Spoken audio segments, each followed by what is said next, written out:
Bihar NDA में बगावत का झंडा उठाने वाले मुकेश सहनी की आखिरकार नीतीश मंत्रिमंडल से विदाई हो गई।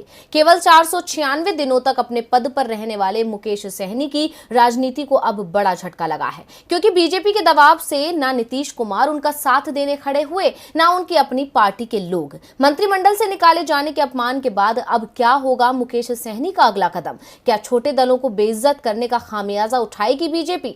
आइए देखते हैं। बिहार चुनाव में बीजेपी ने जोड़ तोड़ कर अपनी सरकार बना ही ली थी। जेडीयू के नीतीश कुमार को सीएम बनाया गया, जबकि हम और वीआईपी जैसे छोटे दलों को भी बीजेपी ने अपने साथ रखा ताकि आरजेडी कोई चुनौती ना दे सके। मगर बीजेपी को चुनौती देने का काम एनडीए के भीतर से ही हुआ। वीआईपी के मुकेश सहनी ने उपचुनाव के लिए बीजेपी के सामने अपना प्रत्याशी उतार दिया, जो बीजेपी को ठीक नहीं लगा। इससे पहले बीजेपी और वीआईपी के बीच उत्तर प्रदेश चुनाव से ही दूरी बढ़ने लगी थी। बीजेपी ने कई बार मुकेश सहनी को अपने तरीके से संदेश देने की कोशिश की, लेकिन वो लगातार चुनाव में बीजेपी के खिलाफ बोलते रहे, जिसका नतीजा ये हुआ कि बीजेपी ने वीआईपी के तीनों विधायक को कमल थमा दिया। वीआईपी के तीनों विधायक के बीजेपी में शामिल होने के बाद बिहार में राजनीतिक घटनाक्रम तेजी से बदला और अब मुकेश सहनी भी राज्य मंत्रिमंडल का हिस्सा नहीं रहे। मुख्यमंत्री नीतीश कुमार ने बीजेपी के आदेश पर राज्यपाल फागू चौहान से मुकेश सहनी राज्य मंत्रिमंडल से पद मुक्त करने की सिफारिश की और राज्यपाल ने मुख्यमंत्री की सिफारिश पर मोहर लगा दी।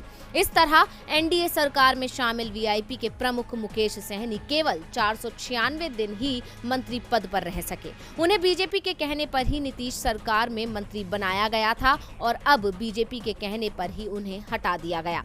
आपको बता दें कि 26 जुलाई 2018 को मुकेश सहनी ने वीआईपी का गठन किया था। पहले वीआईपी महागठबंधन में शामिल थी, फिर 2020 में हुए बिहार विधानसभा चुनाव में महागठबंधन से अलग होकर एनडीए में शामिल हुई। मुकेश सहनी ने विधानसभा चुनाव भी लड़ा, लेकिन उन्हें जीत नहीं मिली।